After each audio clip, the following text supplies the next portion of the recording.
We are back on Taking Care of Business on Kern Radio, News Talk 1180, 1230 KGEO, and 1410 KERI. Clay, we've been very lucky with Fox contributors over the years. We've had Newt Gingrich, Margaret Hoover a couple times, Stephen Moore, even Juan Williams, just to mention a few.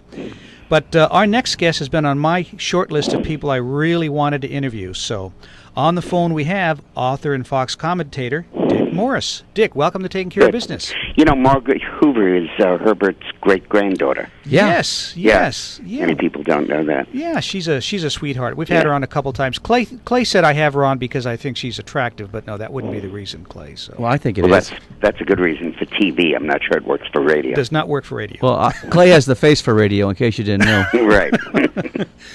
Dick, I have to tell you, I listen to your books on tape, and they always seem to stretch me a little bit, and that includes this new book that you had coming out, Screwed. Yep, Screwed, that's right. Great book. I highly recommend this book. Well, the thing that's so important about that is that people don't realize that Obama has a whole series of treaties, one of which is being negotiated as we speak in Rio de Janeiro, where he is literally going to compromise American sovereignty and just give it away. The treaty that's coming up first for ratification in the Senate is called the Law of the Sea Treaty. And it essentially gives the Third World, through the UN, the capacity to tax American oil wells offshore and mineral wells beyond the 200-mile continental shelf. And it really gives them the power to tax the royalties so that they don't have to ask for foreign aid anymore or development assistance. They just go out and take it. And we've signed this treaty, and Obama's trying to get it ratified. Wow. And I'm afraid that both Boxer and Feinstein are going to be yes votes, but it's really a disaster. Well, gee, I'm surprised that they don't have an exemption for the Brazilians and the Chinese and the Cubans off of our shore that are drilling for oil. Well, they may well, but and then we also are obliged to share our technology with the rest of the world for free. Mm-hmm. And instead of the U.S. Navy keeping the sea lanes open and assuring freedom of navigation, a UN commission appointed by the Secretary General will adjudicate those disputes. So it really basically gives the UN control of 71% of the planet's surface. And I think we can beat it in the Senate, but it's going to be a close thing. You know, I know Clay's going to want to ask you about the news that came out yesterday and today, but I have one other comment about your book that kind of startled me. You made the point about the G20. Europe has 5 votes, and the U.S. has 1, even though our economy is, double the size of the entire European Union, or is it triple the size? No, it's equal to the size, but right, 5 votes versus 1. Britain, France, Germany, and Italy all have a vote, and then the European Union has a vote. And we have 1 vote. And the whole thing was that the G20, which includes such wonderful internationally responsible countries as Saudi Arabia and Argentina, is basically a mechanism for the IMF to take over the global economy and to really replace the Federal Reserve Board, which is undemocratic enough, with the International Monetary Fund. And it's ultimately going to lead, or they're going to try to make it lead, to a global currency to replace the dollar. So Obama's getting all this stuff through. I think he realizes he's not going to win. He realizes he won't have the Senate. And what he's trying to do is, in the lame duck session, get all this stuff passed. And nobody's talking about it, so we needed to write a book about it. And now he's exercising executive privilege to transfer the direction of the election on something else other than him being the biggest loser in the world. Tell us what's going on with executive privilege and with Holder. Well, it's so stupid for him to do that because executive privilege means that he tells Holder, you may not release these documents because it would compromise private communications from you to me. And as president, I'm asserting my privilege that you can't share these documents. Now, until now, it's been Holder's scandal. But Obama just sent a letter to Congress saying, no, it's mine. And he might be willing to turn the documents over to you, but I'm not. And it's just a ridiculous thing for him to do. and I think the other scandal, the leaking scandal about the national security leaks, that one is even closer to home to Obama, because you know the story. The New York Times has published all kinds of articles about our drone strikes and how we decide on the targets and the role Obama plays in our Stuxnet cyber warfare against Iran, and all this stuff has been all over the newspapers.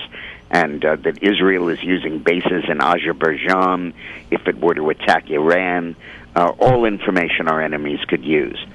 And the New York Times says that the source of these leaks is somebody from the National Security Council who sits in the Situation Room. And that's about 7 or 8 people. And that leak is, and unlike other leaks which have been designed to destroy programs, this leak is designed to take credit for it. It's a political leak so that Obama looks good in foreign policy.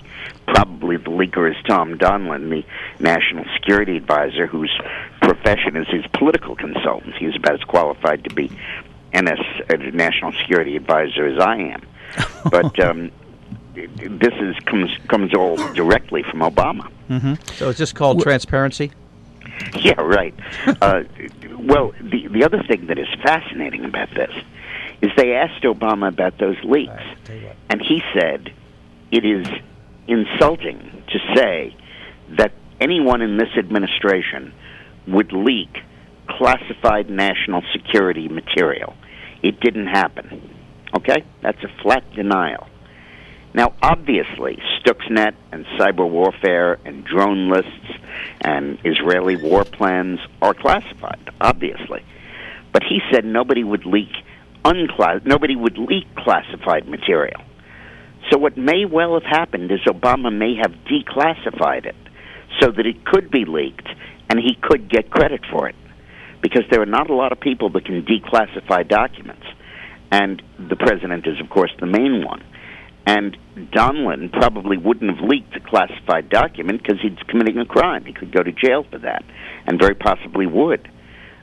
So what may have happened here is that Obama said, I want to get this stuff out. I want to get credit. I'm not getting the credit I deserve. I'm going to declassify it, and you go do what you want with it. Smart. We're having a conversation with Fox author and commentator Dick Morris. Clay. No, I just was wondering what you think about the election coming up. You keep saying that Obama's going to lose, but what do you base that on? Well, I'm basically a profound reading of the polling, because I've been doing that my whole life. When you look at the polling of likely voters, Obama clearly is behind, 2, 3, or 4 points behind. Registered voters, which are a different animal, they're more or less tied, and adults, he has a lead. But the point is that half of adults don't vote, a third of registered voters don't vote, but only 10% of likely voters don't vote. So it's a much more realistic portrait of the election to look at the likely voter polls. Rasmussen does them. The other thing is that when an incumbent president is down in the mid-40s, as Obama is, it means that 55% of the country has decided not to vote for him. If you're, I always joke, I say, are you going to be married to the same person next year? And if you tell me you're undecided, that doesn't say great things about your marriage. Are you going to have the same president next year? I'm undecided. The undecided vote overwhelmingly goes against the incumbent. So I think you're looking at a very significant Romney win. What do you think of a VP for Obama? Well, I've always thought that Rubio was the right choice. No, not for Romney, for Obama. Oh, I don't think he's going to change that. Obama never admits a mistake. For the Republicans, I think it'll be Rubio, and I think his executive order on immigration makes that even more likely. I heard a lot about Palente. I just want to mention that I'm here in Bakersfield and in Kern County, and I'm here to speak at an event tonight for the Kern Citizens for Sustainable Government. It's a civic group here in Kern, and I just met with their board earlier today. And I was so impressed. These guys follow whether you should have a jail built or use existing facilities. They got the Board of Supervisors to reverse a pay raise. They got the board to stare down the union and cut the pension costs in Kern County, and it's really just a terrific citizens group, and I was very, very impressed. And the nice thing is none of them want to be a congressman. Well, Kern County is unique in California. Yes, it's the only island of sanity in the country, in the state. The state. Maybe Anaheim and San Diego, but that's about it. Yeah, I was going to say we're the new Orange County, since Orange County isn't what Orange County used to be, unfortunately. Right. Now, I highly recommend that book again. The book is called Screwed, and Dick, we would love to have you back. Good. Well, I gave you my email address. Reach out for me, and we'll do that. And we can catch you on Fox. Yeah, I'll be on Greta tomorrow night. And I have to tell you, my little girl is going to be doing the national anthem tonight, so let me know how you like her singing. Oh, she is? Yes. Wow, that's wonderful. Yeah. Yeah, we do that. We do that in Bakersfield. We actually do the national anthem. Yeah, no.